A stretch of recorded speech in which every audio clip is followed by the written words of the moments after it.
Everyone, welcome to another episode of Independent Artists Unite Song Series. Returning to the show, Ex-Hyena. Welcome, Thanks, lads. thanks for having us again. This is awesome, as always. Well, we're You just back? talking, we're just talking a little bit about what to even talk about because you guys have been doing so much. You got the remixes, you got this the Bloody Cape, which I just found out was a cover song. I didn't even know that because I'm a little ignorant about these things. But and then these shows you guys have been doing too, where these shows are getting bigger and bigger, right? Yeah. I mean, just did a show with Ultra Sun at Middle East in Cambridge, and that was good, and that was Yeah. amazing, actually. I mean, it was They're probably dark wave darlings. yeah. I mean, it was one of the best shows we played. It was yeah, just all lined up. It was awesome. So that's cool, and yeah, have some cool shows lined up. Just always trying to play good shows and stuff like that. And how long have you guys been going at this now? Because we were just talking, you have album number four is Yeah, going it's to been be five coming out. years. 5 years. Wow. Yeah, it was kind of like 5 years this month, really. Oh, well, happy anniversary. 5 years. Yeah. That's far out. Um, and also, actually, another thing you did too is I just want to heap praise on your remix of Wayward's uh, Oh, you heard that? song. Yeah. Yeah, Oh, because great. we've kind of struck up a bit of a friendship. I really like him. And but I think your remix also was just like super creative, just completely a redux. And yeah, and We like to do it that way if we can. I mean, yeah, that's kind of our default. Let's just like pick it apart, completely destroy take it. the pieces and throw them across the room and see what bounces back, and then reassemble it.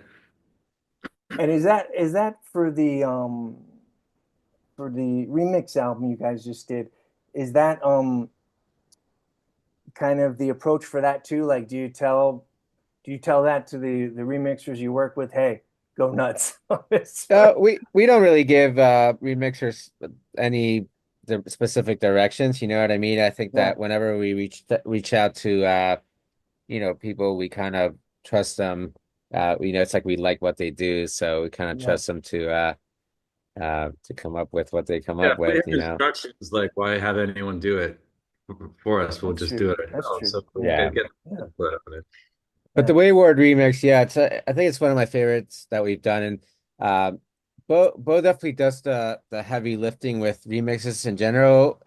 But a cool thing with the Wayward one was it was one where like Bo was like really when we first got the stems and stuff. Bo was really busy because we were still kind of in the process of kind of the mixing of the fourth album. So I actually just started messing with the stems and I started looping the and now there will be blood or and now I taste this blood like that line. Mm. So I kind of like looped that part and kind of sent that to Bo and which I think like Bo was like, oh, like this is like a cool direction to go in and kind of like Something to start obviously with. Yeah.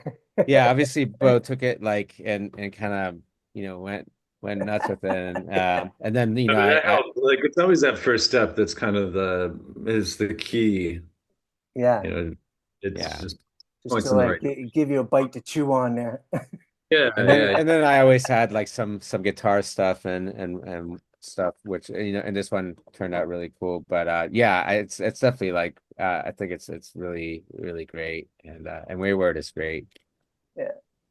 Well, and this was my whole. I didn't know Bloody Cape was a cover. Now it makes sense to me now that I'm hearing all those guitars in there because I felt like there were these like, this like a new extra guitar, Ex-Hyena, that was gonna come. Yeah, That's no, gonna it's come on the next album, but yeah, I mean it's interesting how basically kind of the way that Bloody Cape came about was Darkness Calling. You know, Oh, the that's right. Yeah, yeah, yeah, yeah. they do kind of a yearly a compilation, you Right. know, and like a benefit compilation, and they were doing one that was like Deftones and also Cross's songs, Oh, that's right. Yeah. and I don't know, we've all whenever they've like asked us to be part of it, we like to be part of it. It's I feel like, you know, they're one of the organizations that really helped us like at the when we first started. Like there was Mm, one of the Kind of let first us. people that yeah, they were one of the first that like kind of paid attention to our stuff and added us to mm, playlists and stuff like that. But w we Bo and I like we like Deftones and we like Crosses, but we're not like gigantic fans. mm. You know, I mean, I'm maybe even more of a Crosses fan than Deftones just because of the electronic stuff. But I still, you know, it's like, oh, like it'd be cool to do this, and they definitely have a lot of like cool songs. But Bo was like, I don't know how we're gonna pull this off. Like both with like kind of like us delving into album four and like Sure. and also just kind of like how to like um focus on like a Deftones song that, you know.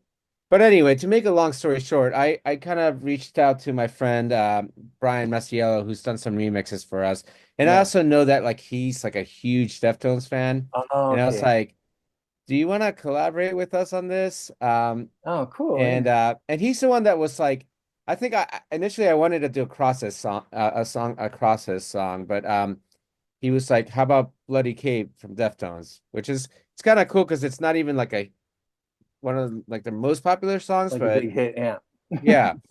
And really like Brian did the production. You know, it's one of those things where like he he like made most of the music. I mean, he did all the music for it, Oh, really. Yeah, he produced it. I mean, I steered him a little bit when like to try to kind of make sure that it stayed a little bit within electronic music to some extent, because there's a Mm. moment where it was maybe turning like just too Yeah. metal. I mean, it's already heavy, but it was just like Yeah. going in a well, I direction don't where think Yeah. Yeah. Deftones. Yeah. yeah. Yeah. And then and really, yeah, then he like sent it to me. I added vocals, Bo added his vocals, and you know, it just came out really cool. Oh man, I wish I knew this before the show, but I now I'm gonna really enjoy listening to the Deftones version and then comparing it with you guys.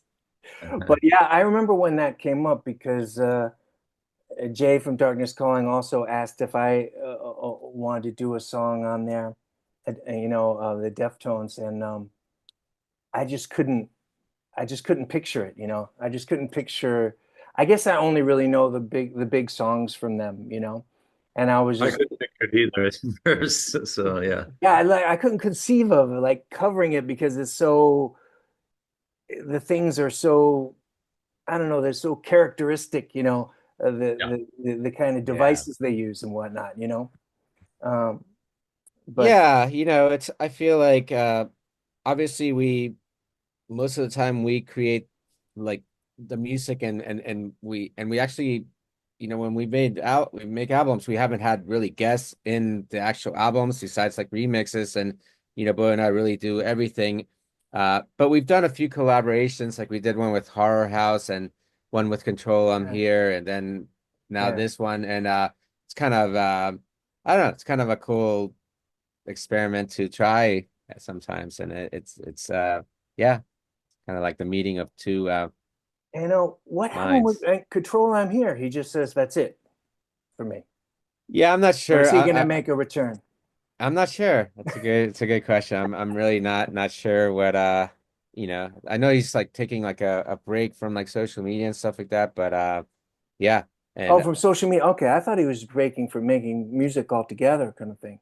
yeah, I don't know. I feel like Oh, we'll see. maybe I've seen him like kind of that he's We'll like see. playing drums in a band, but I'm not sure Yeah. if he's gonna kind of continue the Control on Here stuff or not. Well, let's talk about the fourth album. Like how did you how do you guys approach this? Hmm. Well, is someone generating the ideas or the other, or you both have some things sending to each other, and I mean, that's always the that's way. how I call it goes. Yeah. Basically trading files, which is how we started 5 years ago in the the early days of the pandemic when no one was leaving their house. Yeah, yeah, yeah. And I think we just kind of hit on a formula where I'll create a track, send it to Ruben. He writes the lyrics, sings the vocal, sends it back to me, and I don't hear it at any point in that process until he sends it back. I'm like, oh wow. Uh, and it's yeah, it's we've just continued to work in that manner because it's kind of energizing to just to do something on your own, get it to the point where you think it's good enough to share with somebody, Mm, and wait for their reply. mm. Yeah, yeah. Yeah, I don't know. I think it's worked really well. I mean, yeah. we're like we're all Yeah. the process. We're not tired of it at all. It's Well, Yeah. too, It but you guys must be sending better and better demos to each other too. They must be well, I pretty That's think true. shiny at like Yeah, this point. yeah. They're definitely. I think also the I feel like for every album there's kind of like different circumstances and Mm, it kind of like creates like like its own story for the album, you know, because I feel like for the third album it was a little bit more of a thing where we had collected a bunch of stuff that we, you know, we kind of like first album, Little second orphan album, songs and that then didn't have a home yet yeah, that it's like we. we did like the first okay, it was album like and the a little second bit of a album. grab bag kind of thing. Mhm. Yeah, we kind of had like a bunch of stuff to pick through, and we had to. It took like a little bit of like, you know, time to kind of figure out what collection of songs to do, you know, for the third album. And it's cool, like it worked out, you know. For the fourth album, it was a little bit more of like Bo got into like a zone where he was basically like, "Oh, I'm not gonna go into like the demos that were left over that we didn't finish." He basically like sent like 9 songs that were like newer ideas, and I think Bo like felt like, oh, this collection of songs already like like it fits together and it's like Like what I want to cohesive kind of work on. thing. Yeah. Yeah. There was one song from like the old batch that we hadn't used that we knew what we wanted on the album, so that one was included. And it turns out that the fourth album is now 11 songs because one song we split into in half. But yeah, so I feel like with this one it was a little bit more of a I mean, in some ways, it's just more cohesive Mm, because it was kind of like really planned that way. Yeah, it was literally on a 10-hour drive. I was listening to stuff that I'd never shared with Ruben, some, pretty rudimentary ideas, some of them, and I'm like, nah, this sucks. No, this doesn't work. This doesn't work. And then I just found a batch, like I'm like, oh wow, this okay, these are all tied together somehow. There's some common thread. mm, And after listening for it's just like driving across New York State in the snow, in the dead of winter. I was like, oh, okay, here we go. This is what I'm going to show Ruben. And I think I got back and like there were what 9 or 10 of them that I was just like, Yeah. here you go. This is the start. And And really it hit with a lot fast. of like and with a lot of like the ideas that both sense, and this is still true to today. I mean, we're already it's like an ongoing thing, but it's like Um, there's times when I get a song and like the lyrics come to me and melodies come to me right away, mm, and I'll sing the both sends me something and I'll sing it and record it the next day, and then it's mm, sent to him and he's like, "Whoa," you know. And there's times where it takes me a little more time, but you know, it definitely like both said, it doesn't get old. Like I feel like we're always it always feels like we're creating interesting things and like coming across new terrains that we haven't explored before. Hmm. And I think a lot of it is because it's like what Bo sends me really is unpredictable. Like there's not like a plan. He's not like, oh, this is where the verse is and this is where the chorus is. And it kind of Part allows of the Bo to fun like, is like I have to guess where I'll send it to Rue, and I'm like, what the fuck is he gonna sing here? Where's he gonna put the? And they're like, oh, okay. That Like you're just happened last sending night. him some crazy puzzle. Yeah, he just sent me something last night. I'm like, oh, okay, yeah, great. I wouldn't have done it that way, and I'm glad he did. yeah, but and I mean, it's times it also creates a puzzle for me sometimes because sometimes it's like, oh, like. Yeah, I mean, it would make sense to have another chorus, but I guess we're going into this other weird part because it's not like he had it planned, like, but Yeah. it ends up like it really ends up making things like more interesting, really, because it's like, there's just not like it's not so formulaic Yeah, it's not and like we're typical Exactly. Yeah. chorus verse hook. Yeah, No, that's so not. there's not a lot of but there pop is song that's structure in these. but no, Not conventional. but that's the whole thing. I think since we're both songwriters and we Hmm. both love pop hooks. Hmm. It This gets in album there. Yeah, in yeah. some ways it's probably like I feel like our stuff gets catchier and catchier Oh yeah, actually. okay. Yeah. And but did you have any idea that you're gonna suddenly get like 10 songs, Ruben? Oh, back when Like, we started the fourth yeah, one, yeah. Yeah. I Like, remember how that went. does he let you know, hey, I think you're gonna get about 10 songs, or you think you're gonna get like one and it turns out to be It's 10? funny because like we if we're mixing another album or like kind of or if work's really busy for us, it'll be like months and months where we're not like working on new material. I mean, we're rehearsing, playing Yeah, shows, or working on like, mixing of the thing. Usually when we work on something new, it does tend to be like fast as far as like the onslaught of stuff that Bo sends me. I think like Bo gets on a like, what's Yeah, it called? when I get the time and yeah. in the zone, it just kind of comes out, and there's no stopping it until life pushes, it calls you back and says, "All right, you've got these other things to tend to." But Yeah, it's kind of like a flurry of activity. And it's yeah. great because it's quick and it's spontaneous, and I'm not sending Ruben stuff and kind of waiting months for him to like reply with his parts. It's like he said, like sometimes it's like overnight. I'm like, oh, here Yeah, we go. yeah.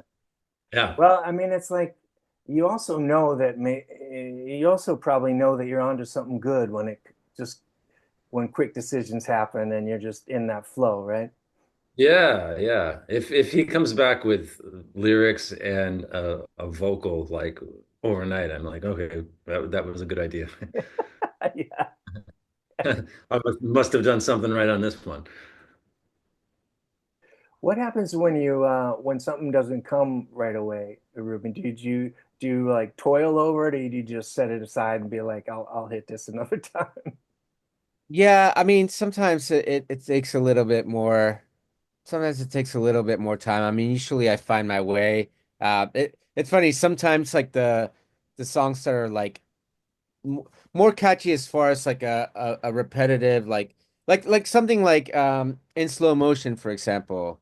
Like that. I mean, it's probably one of our most popular songs. And it's like I feel like it's catchy and interesting and powerful. But like something like that took me longer to write lyrics to than some of the ones that are like a little bit I don't know if weirder is the right Ruben word, has an but easier time with the weirder ones yeah, than most. yeah. I mean, I think because Let's with get weird. I think with the ones that are like this immediate like super catchy thing, I just maybe analyze it more like where it's like, okay, do I want to make sure I go with this melody or it's like that kind of thing, Whereas with some of the weirder ones, it's like immediately what comes out is just like super different, So Yeah. it's probably something like that. Well, I'm curious too if because you guys are hitting the stage so often and doing bigger and bigger shows. Do is Are you ever influenced songwriting wise by seeing or feeling what is what the crowd is really grabbing for, or is that like a whole separate thing? Mhm. I Good mean, question. I think the songs that we end up like choosing to play live are usually ones that we do think about that are usually songs that we think will resonate with the audience. I mean, it's also like we have like shorter sets, like generally, like it's just like, we're not we would love sometimes to play like, maybe like a like closer to an hour, but usually our sets are like 30 to 40 minutes, maybe 45 minutes if we're lucky. So we do end up like kind of like putting in more of like kind of the bangers and like just Mm-hmm. having like a set that's like pretty like um you know um upbeat. But that being said, there's some songs that work better than others where that they last longer in the set, like even something like you know, something like Shapeshifter, like it's a really fun song, but it was definitely like kind of tricky playing live, and we'll probably bring it back, but we kind of like took a break or taking a break from it, so some songs are definitely we realize are kind of like trickier live. The 12 live, yeah. Yeah. Um, what about lyrically? Any what do you are you is there a certain theme lyrically with the upcoming album, or Yeah, are you yeah, just kind of going off on each song, whatever wherever it takes you? it kind of depends, but fourth album actually does kind of have a theme. It and I don't know how, like looking back at when we were writing it, I'm trying to think like kind of how it happened, but really it's a lot of themes about like love, but like you know when I say love, it's like the weird ex-hyena love. Mm. I was kind of like I think Okay, now we need to define this. Hey, Let's get a formal hey. definition of that weird ex-hyena love. Here we go. well, there's like an ex-hyena like vibe, and it's like I don't know. It's like if you look at the ex-hyena artwork and like the I don't know. I'm not Is the it best was person it to the add kind that. of love that like, you're having sex somewhere during the first date and you try to fix everything up from there? Well, that's the thing. Every song is kind of like a different angle of love. So for example, uh, some of it is like straight up like you in like youth, like kind of like Mm, first loves, like kind of that early time frame. Uh, Others are like um about like weird dream love, like just like kind of mm. weird trippy dreams and nightmares.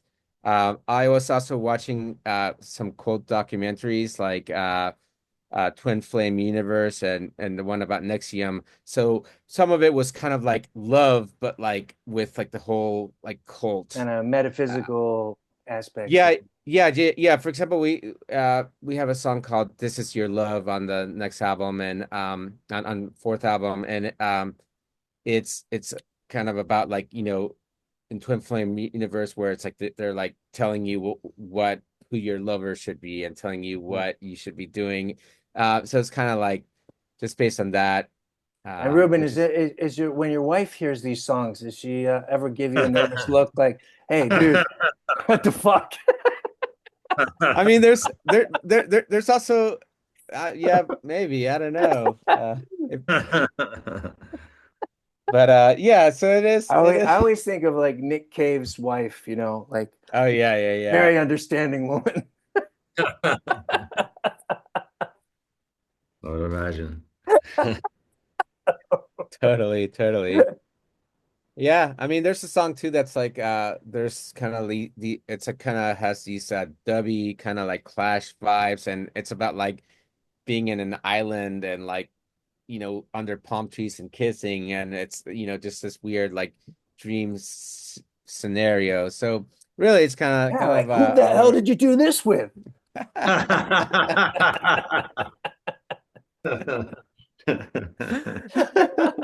was like, Daddy? That's amazing. Man, Ruben's in trouble now. Um, but yeah. And are we revealing the name of the album on this Oh show? yeah, Or it's not yet? called XX Your Love. Oh, Yeah. wow. And So, there's actually one song on the album that Bo wrote lyrics to that was one that had been sitting around, and it's called Central Square. And funny thing is like that song also kind of focuses on relationship stuff and whatnot, so kind of also fit perfectly with the whole kind of Okay, so theme. it's But not actually it's not a song about Paul Lynde. is that Central Square? Oh, in the Hollywood squares? I'm showing my age. Yeah, I grew up with Hollywood Squares with Paul Lynde in the That's center No, awesome. square. I know that. I don't recall him being the center, but you're probably right. Actually, I think Paul Lynde was kind of a groundbreaking guy because I think he was like one of the first really out homosexual comedians, you know? Oh wow. Yeah.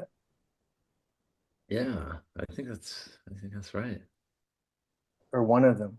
Yeah. Yeah, gotta be. All in. Sorry. Sorry, I made a Uh, weird left turn there. No, no, oh no. no no. I'm fact checking in my brain. I think you're right. Oh man. Well, I'm excited for this album. This sounds really cool, man. Yeah. So Yeah. the first single from it is supposed to drop April 25th via Remission Entertainment, and maybe I'll get you a copy of the song kind of way in advance, just since we're like Oh this is yeah, the that's first time we're exciting. talking about the I love album it. like I in an love it when interview. this happens. Well, I mean, we can also push this a little closer to when the album comes out if you want. It's up to you guys, you Uh, know. Yeah. yeah, I mean it's up to you. If you think it makes more sense, we could do that. But yeah. Um, but yeah, but was the Ultra Sun show, is that the biggest show you guys have done? Probably Maybe. one of the biggest Mhm. ones. Yeah. I mean, um, Dark yeah, I mean, Spring. I'd say it's definitely like maybe one of the top three, you know, because we did like Dark Spring Music Festival, and that was like at Middle East Downstairs, and that was pretty big. And then we Did a also show did in Machine that was pretty decent too. yeah, that was also What was that decent. one again? Sorry. You went Machine out of Oh, the French girls. oh, Get the okay. I don't know that, man. Yeah. Um, And when you have a bigger show like that, are you able to like make connections with the Ultra Sun uh people and be like, hey, let's do this again sometime, or is this I I think with some with a lot of bands we do kind of make that connection, and I mean even with Ultra Sun, uh but one thing that was really cool with the Ultra Sun show in particular, which we were kind of blown away, was one of the other bands playing was called Lip Smear, and we're friends with them. So we had there's a lot of like kind of common friends there, and that was crossover? cool. Yeah. But then on top of that, there was a lot of younger like kind of college kids or people that were Hmm. maybe like 18 and up, and a lot of those I call them kids, a lot of those Yeah. young adults Yeah. were really receptive to what we were doing and like buying our merch and just really excited, like not just for us, but I mean like there was excitement for us, and we felt it, and they came and talked to us and like just told us how And, much and after the show, were they open to that weird ex-hyena kind of love? yeah, they gave us You're really trying to get Ruben in trouble now. they gave us a weird Ex-Hyena Don't look. answer that question, Ruben. I mean, Yeah. a lot of times I do channel like I channel stuff that's like outside. Like there's definitely personal stuff that like seeps into the lyrics, but a lot of times I'm exploring like, Yeah. things that are like, outside of me, or like observations and stuff Yeah. like Yeah. Yeah. that. Yeah, I find that too, as like time goes on, it's like it's rarely, even if it's like a love song or something, it's really not because it's really about like what the fuck is love and what is, it's more of like these questions and, oh, am I doing this pattern again? And, this has put me in this place or whatever, and it's not that, It's not that straightforward. yeah, Yeah. Yeah, not that David Lee Roth, I'm your ice cream man kind yeah. of. Oh, there's more to that than you think, Scott. I actually smoked a joint with David Lee Roth one time. That's It was amazing. yeah, I had my friend Pete Azarisi, who's a fabulous drummer. Um, he we were in this big club in called the Spy Club in New York City, and I think it was like an after MTV Awards party, and David Lee Roth was there, and we ran into him. Pete was just like, "This is my chance, man," and he's like, every time he goes out, he he saves a joint in case he runs into David Lee Roth. And he said, so he had this whole story right to David Lee Roth's face. I've been going out to da, da, da, da. I always have this joint in case I run into David Lee Roth, and here you are. And David Lee Roth's like, let's smoke it, man. That's amazing. We just stood at the It's center fun. of the club and smoked a joint with David Lee Roth. That's fitting you talk about David Lee Roth because I'm I love Van Halen and it's one of the first bands I got into when I was younger and I was like huge influence for me Yeah, back me then. too. Yeah. Oh yeah. And it was I think he was like I feel like he was like one of the first rock stars that had all this chest hair. That's how I remember. Because remember in Oh yeah. Halen one and he's leaning backwards and like No, no, actually, he was the last rock star to have all that chest oh yeah, hair. well maybe, yeah. Oh, that's true. Yeah, that's true. Like Robert Plant had Yeah, chest hair and stuff too. But yeah. I don't know what it was about Paul like that. Stanley from Kiss too. Oh shit, yeah. What the fuck am I talking about? Oh I don't no, know it's a why. I guess it was something about like David even Lee Freddie Roth's Mercury. that's Yeah, true, yeah. yeah. I'm all right. I'm just gonna out myself as with my As a homosexual chest hair leanings there, but yeah, aficionado. there was something about the overt sexuality of David Lee Roth. I don't know. Maybe Oh, no question. many other singers have had that too, but it was just like it was scary. You know what I mean? I remember down on Van Halen one, I was like, I'm scared. This guy's like a crazy hairy ape man that wants to like bang your girlfriend, No, but yeah, I mean it's like I feel and like I pledged when my you're young allegiance to him. when you're They young lost that when they got Sammy Hagar. There was none of No, that was a big letdown for me. I think well it's it's like tough. If you grew up with Van Halen, I think it was very tough to, be okay with the switch to Sammy Hagar. That's a rough one. that. yeah. It had to be new fans coming in there. No, but Uh, it's like when you're younger, like definitely like, especially with like MTV and stuff like that, that stuff like that, it was definitely really in some of those visuals were really interesting. Like, I mean, what's that video with like, I always talk about that video with, is it When Doves Cry with like Prince in the oh bathtub and yeah, stuff like that. It's yeah, just and he's like, like it's crawling across the floor. Like yeah, oh yeah, of yeah. course. I don't know. Was he naked crawling across the floor actually, or does he have something on? I He's think naked in my mind, but maybe. obviously, I'm extremely gay person over here. Oh well, it's never too late. Never too late to just tell the truth. So I'm glad you got here today, yeah, Scott. thanks guys. Wow, it must be that weird ex-hyena kind of love. It's just There like we go. It's the really Glad we could inspiring. Ex-Hyena. help. Glad we could help. How much do you charge for this?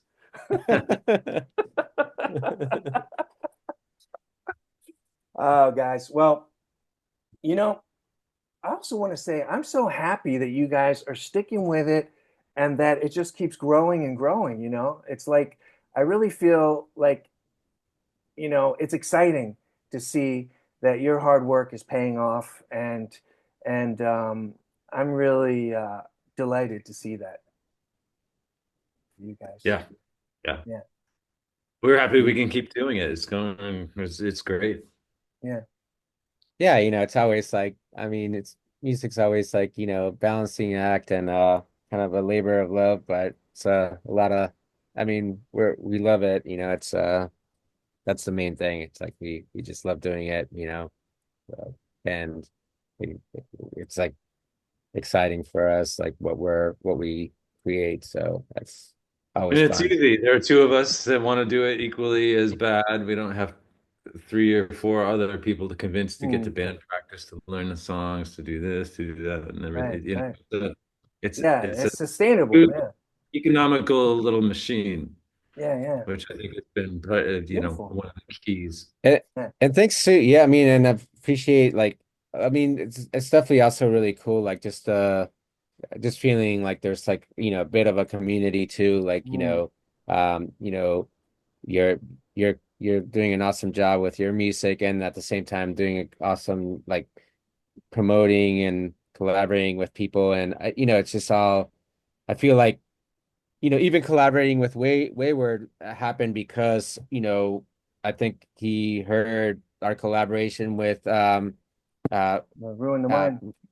yeah, with Ruin the Yeah. Mind, and so on, Yeah. it's just it's Yeah, I really love it. Yeah, so and I've collaborated with Ruin the Mind and with and with Wayward now. We have a song coming out at the end of April. Nice. Yeah, nice. yeah, yeah. So yeah, I love it, man. I love it.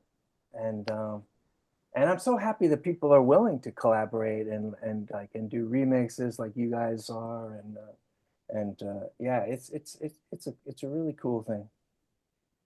And thank you for doing this show, guys.